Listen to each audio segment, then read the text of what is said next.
Hi, everybody. Welcome to the From White Collar to Blue Collar podcast. This is episode 1, and I'm going to address the big topic right here because probably a lot of you listening, you're thinking, should I make the jump?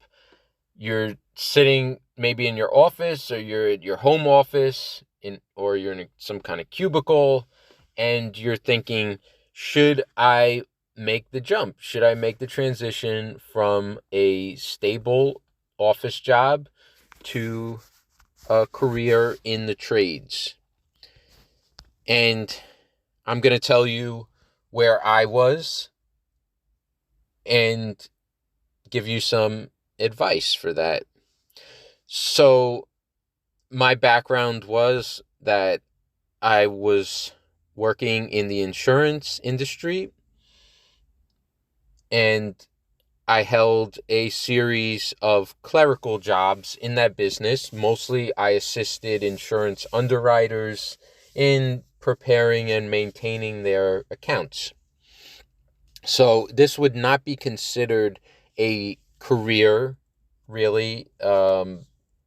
It's more like an office assistant, and it wouldn't be really considered a skilled profession. So I never rose to really the level of a career in the insurance business. And I was not married. I had no children. I had, for a lot of this time, I had a couple of basement apartments. I didn't even have any furniture.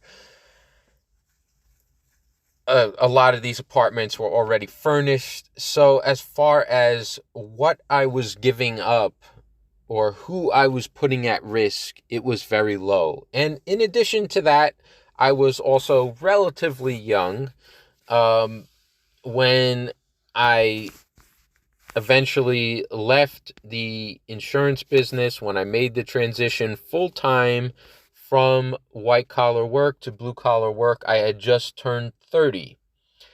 And for even a large part of this time where I was thinking about it, I was completely single. I didn't even have a girlfriend.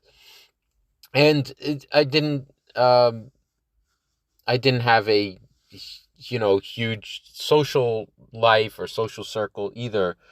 So really the cost for me in terms of who I was putting at risk or what I was putting at risk personally, it was very low. It wasn't like I had some estate and by jumping to be a woodworker, I was putting this estate and other people who worked for me at risk. There wasn't a baby in my apartment who I had to think whether he was going to be able to get clothes or get food. And it's so for me, I had my future out in front of me. It's like there was an ideal time to deal with this, because really the only thing that I had to give up was this stable paycheck and benefits that I had known for some time. And the pay I got being an office assistant was okay, but it really wasn't that good, especially in New York City where I lived. There wasn't really much I could afford as far as an apartment beyond this illegal basement apartment that I had. So it wasn't like I had some kind of crazy lifestyle that I was giving up either. So it was there for me. Like there was a sense that I had to take this opportunity now. Like if I don't do it now, maybe I'm going to get married, maybe I'm going to have kids, and maybe I'm eventually going to get promoted in the insurance industry where my pay will be better, where it will feel uh, the mentally it will feel more difficult to give up a life with more means, with more resources. In a sense, I'm kind of glad that I never even got promoted, because I didn't have to go through that kind of mental torture where I'm thinking, God, how, I got promoted to underwriter, and how can I give this up now? Like, I have a career in the insurance business, and how can I mentally give that up to just go to start off at the lowest rung of some trade? So, that being said, it was still a really tortured decision on my part. I don't ever remember being so anxious and nervous about many other decisions in my life. I mean, there were times where I even felt sick from it, because it was still such a jump into the unknown. By the time in 2013 I was giving it up, I was making an okay amount of money. I had a pretty decent ability to afford for myself. I had a good social life. I had friends, and I had done some piecework on the side, some little woodworking projects, and some part-time work. I had started hanging out at a wood shop. So already, from this like kind of after work projects, weekend warrior projects, I was starting to get a sense that this stuff is not that easy, that making the transition into a career is going to be a lot harder and arduous than I had thought, because I had done some of these projects,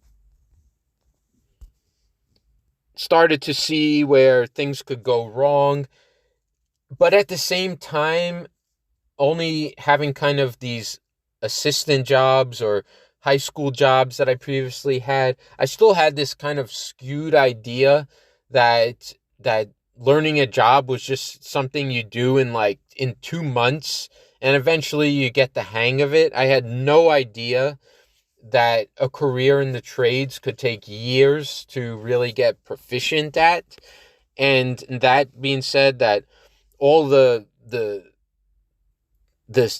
practical skills I would need to pick up after kind of a lifetime of just being in school and doing low-level clerical work didn't prepare me for. So it was still a really tortured decision, and I would say that you should, for anybody out there who's in a similar spot, you definitely have a greater opportunity if you have these lower costs to make in your life. But you should be concerned if you're going to make the jump. But that being said, just remember that if you discover it's not for you, you can go back pretty fast right now. But the longer you go down the road, with especially the transitions going on in the economy overall, with technology changing things, with AI, with all the advances in the internet, it'll be harder and harder to go back. So this should be a really difficult decision for you. And if you have any questions about my own story, you can ask me. But that's what I have to say for now. Only really you know the answer to that. I can't answer that question for you. I don't think anybody else can answer that question for you.